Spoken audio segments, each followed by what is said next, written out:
asked me, he was like, listen, the man said he'll let me on a plane if... On the next plane, I don't know when I'll be back again. Kiss me and smile for me. Good morning, everybody. Welcome back to my YouTube channel, Traveling Gun. My name is Thomas. I'm a regional flight attendant. For those who are new, be sure to subscribe to all my returning subscribers. Thank you for the support. I do appreciate it. Today I begin a 4-day trip. Today starts off with a deadhead to Memphis, and then from Memphis to LaGuardia to Des Moines, and I'm done around 8 o'clock. This is a pretty late finish trip. When I get back and go home day, it's like 6 o'clock.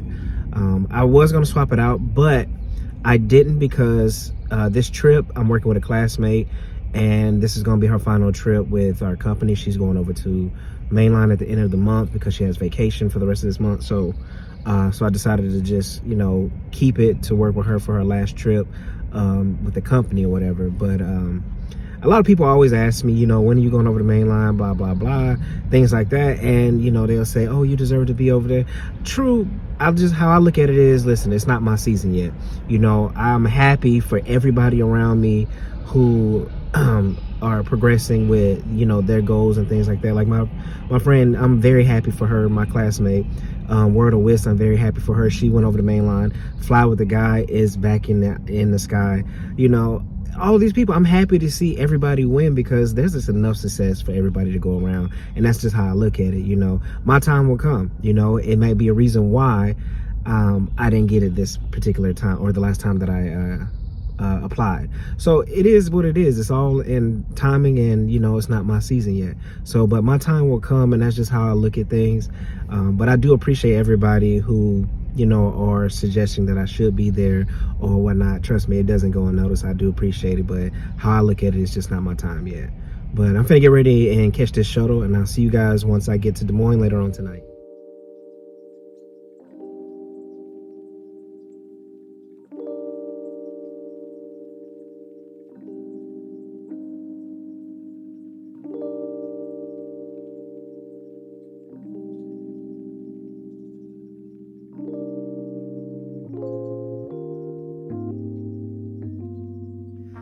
Hello everybody, I made it here to Des Moines. Today's 2 flights were very uneventful.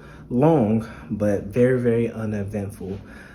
It was kind of warm today, so I think I'm not gonna wear this anymore today. I'm just put on my vest and go about that because it was 86 degrees here in Des Moines earlier today. So it's getting to that point to where it is warm. The plane kind of got hot a little bit, and they weren't putting cold air in, so of course I started sweating because of that. So it's getting that time of the year where, you know, it's gonna be hot, it's gonna be muggy because the planes are full, and sometimes, you know, the pilots, they have a certain time where they can turn on the run the APU.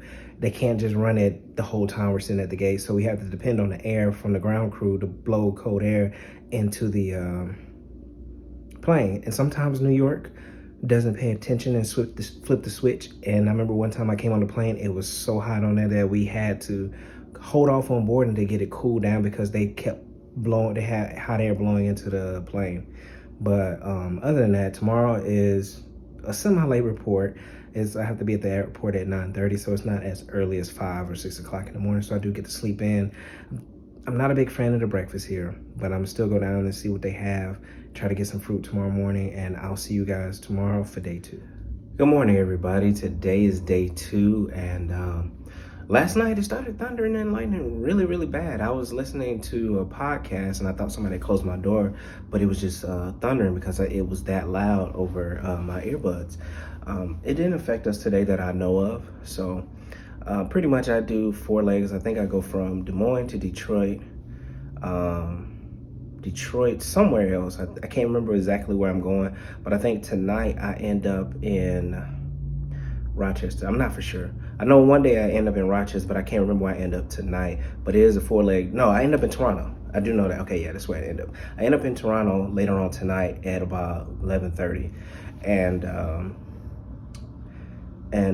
yeah, so it's a really long day, but I have sits in between each leg, so that's what makes the day a little bit longer. It's not continuous legs. I go to Detroit, I sit for an hour and a half, then Detroit somewhere else, I think it's New York, then I sit for an hour and a half, back somewhere else, sit for another hour and a half, so that's going to make the day a lot longer. But other than that, I'm finna get ready to go downstairs, and I'll see you guys once I get to Toronto tonight.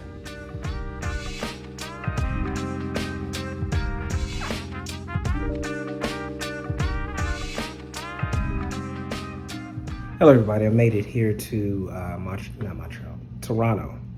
So I told you I didn't know what I did in between here and Toronto. So I went from Des Moines to Detroit, Detroit to Montreal, Montreal back to Detroit, then to Detroit to Toronto. I had like a 2-hour sit before this flight.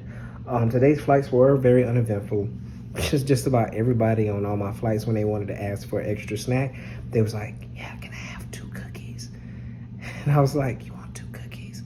I was like, it's okay, you can ask. I tell people all the time, it's okay to ask for extra snacks. We'll give it to you. It's not that big of a deal. You don't have to whisper like it's some secret. Now, other people might look at you like you greedy, but listen, I don't judge. I'm gonna give it to you if you ask for it. If I don't have it, I, bring it back to you if I don't have enough at that point in time. But yeah, everybody was asking for extra snacks, and they was kind of whispering, the ones that wanted it. I thought it was funny. Other than that, that was it. That's all that happened. Nothing else everything was uneventful. We left 11 passengers behind in Detroit because they misconnect from Beijing. Me personally, I would think with that many people missing the last flight of the night to Toronto, that they would have waited, but for whatever reason we didn't delay or hold the flight for those 11 people. But yeah, so we left 11 people in Toronto for a misconnect. Now I'm pretty sure they'll probably get a hotel and a voucher and everything like that. They'll be taken care of, but sometimes I don't get how that works, because I remember back in the day when we used to have the CDOs, we were delayed about 3 hours because the church group was late coming to Shreveport.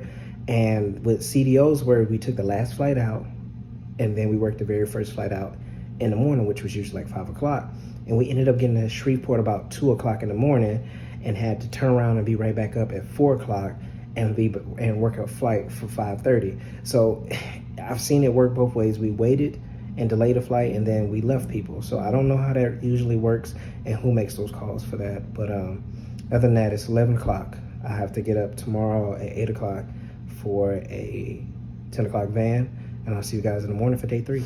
Good morning, everybody. Today is day 3. Today's a 4-leg day. I go from Toronto to JFK, sit for an hour and a half, JFK to Rochester, New York, sit for an hour and 45 minutes, go to Detroit, sit for 2 hours, and then go back to Rochester tonight. And I'm done around, I think 10 o'clock tonight.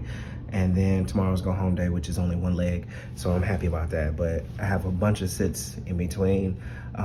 There's no weather going on, so hopefully they don't change my schedule. I stay on path, unless it's to get done a lot earlier. That's the only time I want them to change my schedule. It's going on about 9 o'clock. I'm gonna go downstairs, eat breakfast at 9:30 because it ends at 9:30, and then catch the shuttle, because the shuttle here runs every 30 minutes. And I'll see you guys once I get to Rochester, New York tonight. If anything changes, I'll keep you updated.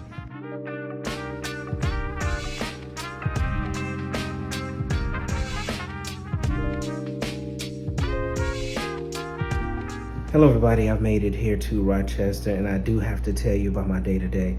Yes, it was a long day because we had all these sits, but during my sit in Rochester, I come off the plane so I can connect to the Wi-Fi so I can watch Netflix. And I'm just minding my business, and this guy comes up to me, and he's talking about his flight.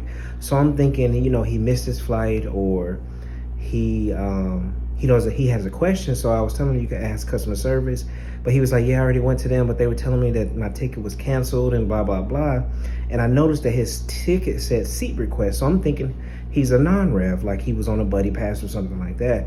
And he was saying that his brother was the one that bought the ticket for him, but they said they didn't take it, and the money been transferred back to his account. And I was like thinking, maybe it's a refund. So this is when the story takes a turn.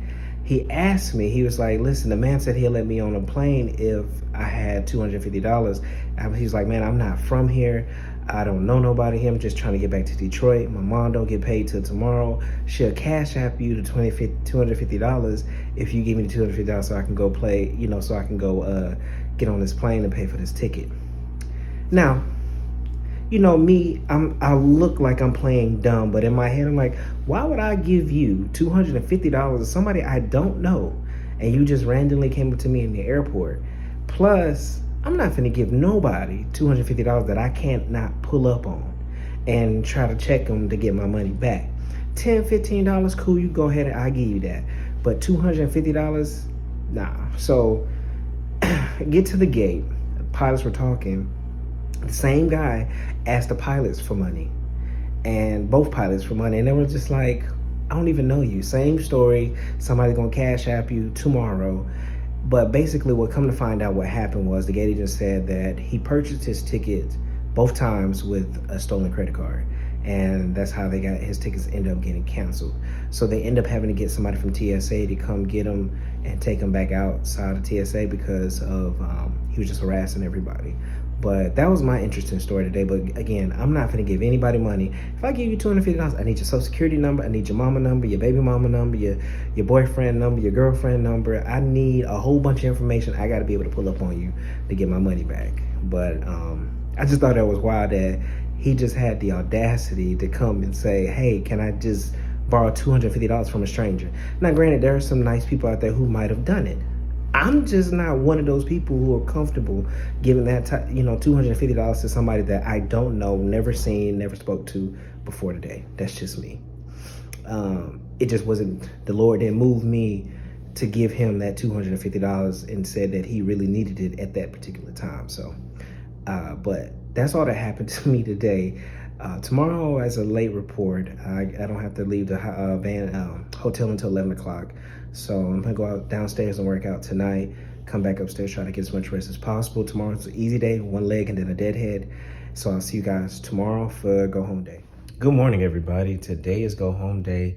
I slept really well last night. I think I got 9 hours of sleep last night, and I feel well rested. Today is just one leg. Worked from Rochester to JFK, then I sit in JFK for about 3 hours, and then I deadhead back to Atlanta. I'm done about 6:30 this evening, and then I'm off for 3 days. So not too bad because I am off for 3 days, but I would have loved to get off a lot earlier. But I mean, I probably could have gone to another airline to try to get to Atlanta a lot earlier, but with the way JFK is, you have to kind of go to whatever terminal that flight is in and go back through TSA and all this other stuff, and I don't feel like doing any of that. So I'm just gonna wait on my deadhead and then go home. So I'm finna get ready and go downstairs to the van. I'll see you guys once I get home.